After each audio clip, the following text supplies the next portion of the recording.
The twin sons of Kepler-4 fought to be beat down mercilessly on Asher's helmet as he trudged through the Crimson Desert. The salvage mission had taken him 3 clicks from the crash site.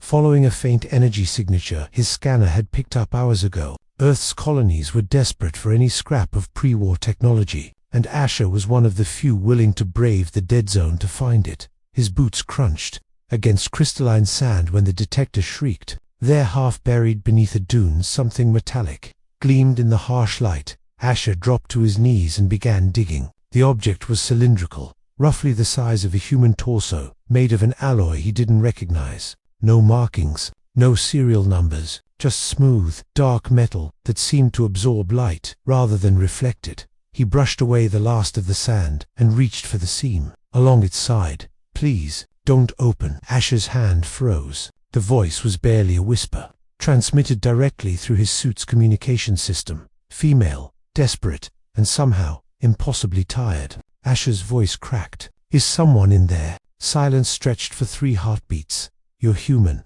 The voice carried notes of wonder and relief. "I never thought. After all this time, who are you? Are you trapped? I can get you out." "No." The word exploded through his speakers, making him flinch. "Please, you must listen. I am Captain Elizabeth Chen of the UES Prometheus, and if you open this container, you'll doom your entire species."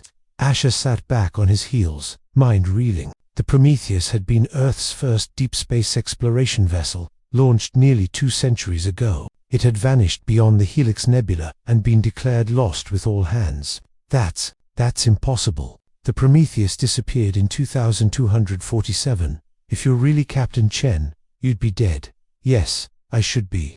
A sound like a bitter laugh crackled through the com. "But the Zythrol don't let their prisoners die so easily." The name sent ice through Asher's veins. Every human who'd survived the First Contact War knew that name. The Zythrol, a species so ancient, so technologically advanced, that humanity's greatest weapons had been like toys against them. Earth had sued for peace after losing 1/3 of its population in 6 months. "The Zythrol did this to you. Not just to me, to my entire crew, 147 souls." Elizabeth's voice wavered. "We found their research station on LV-426. We thought it was abandoned. We were wrong."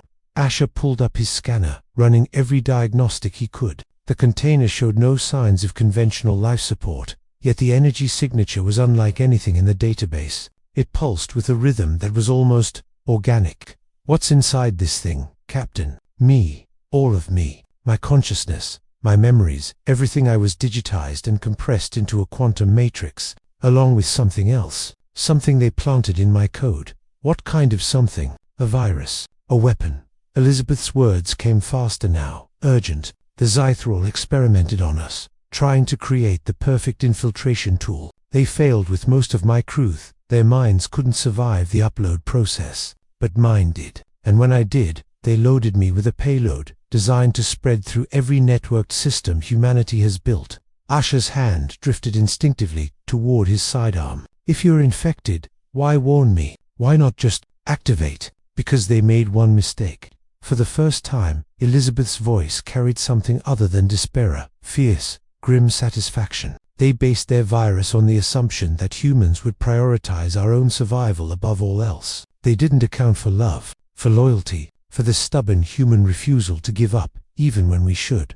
"I don't understand." "My daughter, Asher, she was 8 years old when I left Earth. She'd be nearly 200 now, if the cryobanks worked, if humanity survived. I've spent 2 centuries in this prison, and the only thing that kept me sane was the thought of her. The Zythrol thought that attachment would make me weak. Instead, it made me strong enough to resist." Asher stood, pacing in a tight circle. His colony needed technology. They needed resources. This container alone could be worth millions, could save thousands of lives. "But if Elizabeth was telling the truth, how do I know you're not lying? How do I know this isn't part of their plan to make me walk away so someone less cautious finds you?" "You don't." Elizabeth's honesty struck like a hammer. "But I'll tell you this. The container has a failsafe. If it's opened without the correct authorization codes the Zythrol never gave me, it will incinerate everything inside, including me. They never intended for me to survive delivery. So you're asking me to leave you here, to die alone in the sand.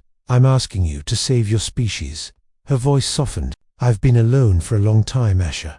I've made my peace with it. But humanity deserves to survive, to thrive. Don't let my failure become your extinction.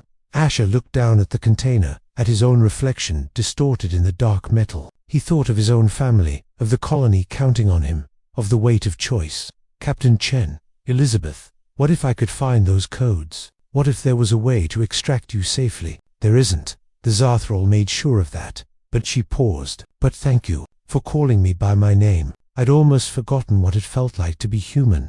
Asher activated his recording device, committing everything to memory. Elizabeth's story, her sacrifice, the location of the container. Then he pulled out a marker and wrote coordinates on his suit sleeve. Coordinates 50 clicks from here, in the opposite direction.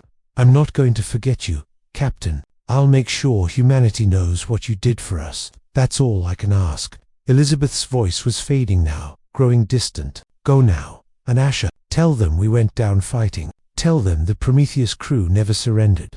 I will, I promise. Asher took one last look at the container, then turned and walked away. Behind him, half buried in crimson sand, Captain Elizabeth Chen's prison sat silent under the twin suns, a monument to sacrifice that no one would ever see, but humanity would live on. And that, Asher thought, was the most human thing of all.